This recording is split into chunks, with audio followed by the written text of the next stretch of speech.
Entrepreneurship Tuesday. Special thanks to Shiko Kaitani for that informative interview. But right about now, I'm about to talk to a very successful young gentleman. He goes by the name of Muchemi, and is the CEO and founder of Kenya's leading online payment getaway, founded in 2009, and is here to talk to us about it, how the journey has been, and the shenanigans that involve running a business. So karibu sana, Danson. Asante sana. All right. I've been looking forward to meet you, Danson. Thank you. Your story is really inspiring. The company has grown now, and you're getting awards left, right, and center. Yeah. Yes. Jambopay. That's the place. Yeah, it's been a journey, 9 years now. We have grown from a cyber. I always tell you, we started, I was telling you earlier, we started this journey in a cyber cafe. And now we have covered some ground. We still have not gotten to where we would want to. I feel sometimes like we are at 6%. But already in 4 countries. Yeah, we're in 4 countries. 3 in Africa and 1 in Europe. Yeah. You'll be telling me about that. But when they see you dancing now, in looking good in a suit, they don't know the story, they don't know the struggle. I hear you were born and raised in Nyandarua, but you're here taking over the city. Tell me, how was your childhood like, and your educational background? Well, born in Nyandarua, I went to a school called Gikeno Primary School in Nyandarua, that's Old Jororok area. And basically, childhood was jungle between books. I got rabbits, baby, and home. I was at this school, and then from there I joined Govio Boys in Embu, and after that I joined Strathmore for a 1-year diploma course before getting to KU for a BSc in telecommunication and information technology. And after that I wanted to do business. I wanted to take more responsibilities and create something that would add value to other people and also to myself, and that's how we got to Jambopay. Yes. They say necessity is the mother of invention. All right, at what position were you for you to come up with this idea? What did you like? What was the need? Well, there are two. It's two aspects, or there are 2 sides of this. One is what was happening in me. And then the environment, what was happening around me. In me, I had this desire to, and I've always had it, to create something, to be responsible, to cause things to be, and to face challenges. Like I always looked for challenges. To date, I still look for challenges.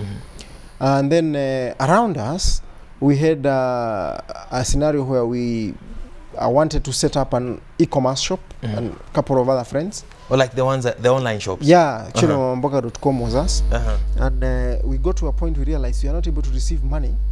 We are not able to, we did not have then any service that would enable you or help anyone selling from Kenya receive funds into their bank accounts securely.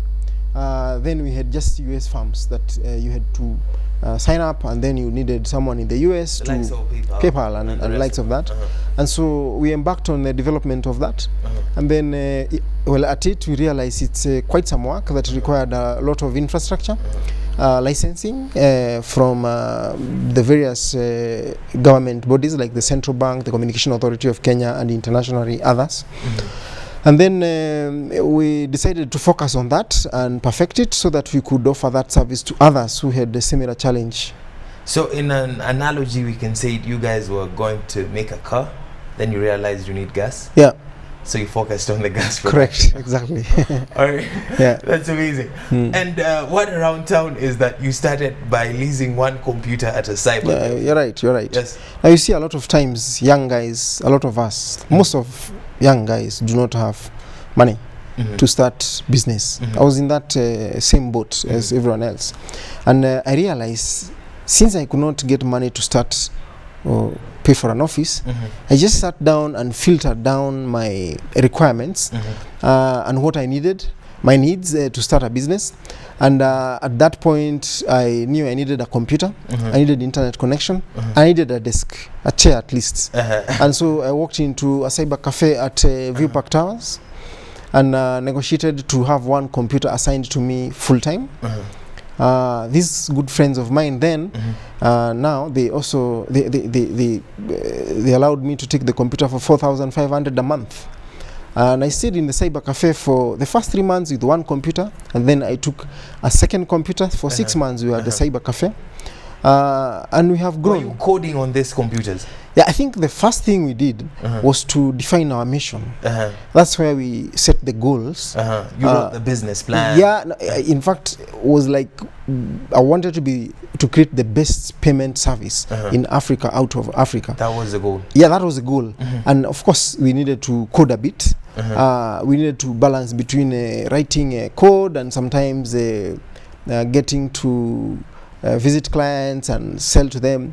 I now know, and it happened also then, that you require clients more than you need to code or even the product, to create the product. The moment you have a customer, then you're in a better position to know the needs of the customer. Yeah, and sometimes if you're a good businessman, you're able to sell the idea, convince the customer to pay you a bit of it, and then you come and create the product for that customer. So it's a balance. Forward, the first desk at a cyber cafe, the second desk at a cyber cafe, then the first year of running in 2009 now. How easy was it to get your first client? Well, it was tough. Ambition was here and expectation was very high, but not for the camel. We had big challenges getting customers. It took me, I think, close to 4 or 5 months to get a customer. In fact, we got a customer not in the space of payments. We got an old guy I went to sell to. I call him chairman, and he accepted to. He told me, okay, all these things around computer you are telling us, first train me. I trained him ICT. From the basics of computing all the way to programming, and at least he paid us some, I think 20-something thousand. That was our first income. We bought a phone, you know, those desk phones. I think we also got an internet connection from Telcom, and a few stationaries. So communication is very key in business. It's very key. It's phone. I hear you bought a phone. I bought and a phone. The internet connection. Internet connection. I did business cards. I added more of business cards. Actually, business cards. So branding and communication. Yes. Were your first steps. Yes. All right. Yes. And then we moved on and did a lot of free service. Like went to some college. I went to some business guys and I asked them to help me automate their collections. A lot of times in the early days, we used to just do it fast, deliver. And then ask them, and then use that as a profile. I guess the business must have suffered during that period. It was tough. It was tough, but we were looking forward to the future. I had that burning desire. I just knew these are challenges that we must walk through for the great future that we hoped for, which we still are looking or working towards. And now you even corrected me when I said you handle up to $50 million in payment every year, but now it has grown since that article was wrote to now. How much are you handling right now? Not what I want to comment on what we collect for our clients. Average probably 8 billion to between 8 billion and 10 billion a month for our clients. Yes, Kenya shillings. For our 3,000 clients, we have about 3,200 clients. The 3,000 clients are spread across the 4 countries. Yeah, they are spread across the 4 countries. Bulk of them are in Kenya, from farmers to insurance companies to government parastatals to county governments to even national governments. We have a project. I even saw a picture of you and Kidero while we were having a conversation. The pictures were running. Yes. With the new you government. Started working with the county government way before this new regime. Yeah, we started then, and now we are continuing supporting the county government Yes. I even saw you win an award as well. How many awards have you won so far? Well, there are many. We have, I'm not able to count now, but definitely we have, the highlight for me is all those awards that we've won around innovation, like the Google Innovation Award in Financial Services 2013 and also 2014. We also have the CNBC Africa Innovator of the Year. Among others. So there goes the picture with the Honorable Governor. My friend, you were quite young back then. You were in your 20s back then. Yeah, I was in my 20s. Now I'm in 30s. Did you feel intimidated when you go to meet these people? No. Never felt intimidated. In fact, I was burning with a desire to do more and deliver on that project and move to the next one. But that one, you need to replace that with the current one, with the current governor. All right, but we have to know how far you have come. Thank you. And I'm curious, what are the services you offer as Jambopay now? Well, we help businesses and governments to automate the collection, how they get to receive the monies over the internet, on mobile phone. We also have an agency network, which is an opportunity for businesses, young guys who want to venture into business. You can get a Jambopay agency and people can walk to your shop and they pay for the various services that we provide, from power, pay TVs. Is KPLC one of your clients? Yes. All right. To insurance, national health and stuff like that. So when I buy units on my... I'm using Jambopay without knowing. Yeah, in some cases, yes, because we have banks that are our agents, and there is a likelihood that you would do a transaction at a bank, and we process that transaction. Another service we do is help e-commerce payment processing. We help water companies or utility companies in the bills, automating or helping people to pay those bills. We have a disbursement service we call Extensia. That is where you have many people that you want to pay out. You want to disburse funds, let's say you have casuals and stuff like that. We give you a service that you're able to pay out.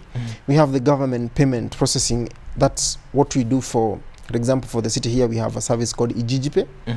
And elsewhere we have various other services, so helping governments to automate and optimize their collections, and any other form of payment. And it's very hard to work with the government around here and evade having your name in a scandal of some sort.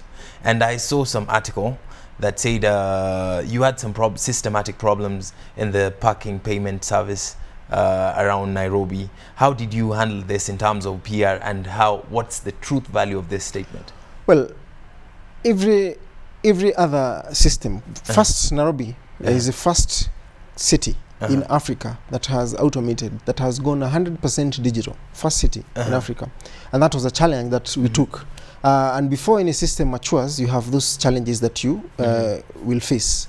So initially we had the capacity issues around the bandwidths, training, because we have to work with the county officials to train them to use the platforms and stuff like that. We have since then grown past that. We are stronger and better. We provide excellent service. Yesterday, just to give a highlight around the same client, we helped the city collect over 100 million. Yesterday? Yes, just yesterday. In one day, the city collected last month over 1.6 billion. Last month. That's achieved out of persistence, consistency. Is this only parking fees? No. We have automated a lot of payment services. I think for now close to 96% of their collections are processed by Jambopay. Okay. Yep. So it's Nairobi County is going cashless. Yes. For sure. Yeah. Amazing. Oh, okay. Yeah. So back to the matter now. The big question is, how does Jambopay make money? Well, that's a good question. We charge we give you a service. We help you collect. We earn out of a transaction. So every time you pay for a service through Jambopay, we charge a fee, either to the entity receiving or to the person making the payment. So we are a service, a payment service. We do not, we may customize the service, so sometimes we have a small customization or implementation fee, but bulk and the business model of Jambopay is transaction based. So we will charge anything from 1.5% all the way to 4%, depending on many factors, including the scope, the level of engagement, and the services that we provide to a client. Yes. Amazing. So right about now, I'll put you on the spot a little bit. You're a CEO of a very successful company. I bet you've managed to escape the public system, from the health sector to so many aspects of it, and your kids are probably going to escape it too. But what do you think is the future of this country? Is it politics, or is it innovation amongst the youth? That's a good question. I think from where I sit, you have to learn that you are on your own. You have to not rely on politicians to drive your agenda. You have to just believe in yourself and do it. What the guys out there are doing is for their families, and you should not have business being misled and following. So I think we need to we need to separate the two first. Yeah, we need to separate. It should be another game, just like we have the Man U, Arsenal kind of duel. Politics should be some entertainment for us as young guys. Yeah, it really affects us.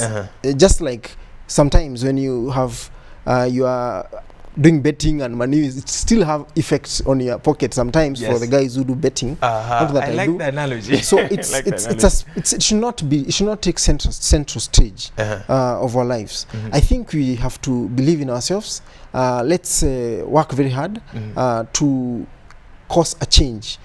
As a young person, you have an opportunity to change the world, and the opportunity is now when you're young, more so. And it does not take money, a lot of resources. Just requires that you isolate your dream, just one to start with, and be persistent. Persistent. Yeah, and have that. You pray also. You need to have God and have faith. Have faith, and pray every day, and then be disciplined. And you'll grow. Give it time. You should not expect that it should happen overnight. We are there 9 years. Jambopay is 9 years. A lot of my friends imagine that it just happened. It was 9 years from a cyber cafe into the multiple countries. So it's discipline. We push ourselves. There's no challenge that I will not take as long as it's in electronic payments. And so we should look for more challenges. Go for it. Do not listen to anyone who is telling you that you cannot do. You actually are a champion. I remind my friends on Facebook and social media that you are a champion. You like to motivate people online. For sure, and it's real that you are there because you are that sperm that swam fastest, that won the race. So you're a champion from the word go. And so no one, even yourself, should ever tell you that you are not a champion. You're there for a purpose. You're there for a purpose, and you're a winner. You had head start. No one out of millions managed to do that, and you did it. So you should not you should not listen to anyone, not your relatives, not your friends, not your environment. Just go on and become champion. All right, we are running out of time, but I have so many questions to ask. This one you're going to answer it in a yes or no. As you heading out, as you branching out into different countries, I see you're in Netherlands now. Tell me a little bit about Netherlands. Why Netherlands? Well, that's a good question. But first, I ask myself, and we ask ourselves, why not? Why should you not do that? For us, getting into that was to benchmark. We got a partner there. We wanted to become telecom. We like to push our standards of what we do here, the services we provide here, to the level of what is happening in Europe. And we also got a couple of few clients that we've done a couple of jobs. I have friends there. So for us, Netherlands is entry to Europe, and it's part of our standards. I want to push our standards to a level that is world class. Yes. All right. And as you head out to the rest of the world, the big question is, are you ready for the competition from the global companies that offer the same services? Yeah, anytime. And competition is a must. The reason we moved to Tanzania and Uganda, and before 2020 we will have an office in China is because we cannot wait for Chinese firms to come to Kenya and compete with us. We have to learn how they do it in China and try to compete also there. Go there and compete with their firm. And we are human. We are business guys. A Kenyan entrepreneur is good an entrepreneur as from anywhere else in the world, and so that's why we go for it. One of those things I want to do is to see Kenyan brand across Africa, across the world. I like how you find head of states from other countries, they land here. Like the other day, I think she was back from was it South Korea? The former president of South Korea. She traveled, she visited Kenya, and all the way from the airport we had Samsung and LG welcoming them, welcoming her. I would want to do the same for in future. I would want Kenyan president to be welcomed by Jambopay in China or another country. Thank you and very so much. that's our we dream. are running out of time. Thank you. Thank you very much for coming through to the studio. Amazing work you're doing. Thank you. Keep pushing, keep representing Kenya in a positive way. Asante. We're tired of the international news always focusing on the Asante negative. I'm lucky to have a cat. Head straight to his social media handles just in Muchemi. case you need some mentorship. I go by the name of Barry Moses. This has been another segment of entrepreneurship. We had Danson Muchemi, CEO and founder of Jambopay, on the spot today. Shiko Kaitani has lined up another interview for you, so don't go nowhere. Thank you.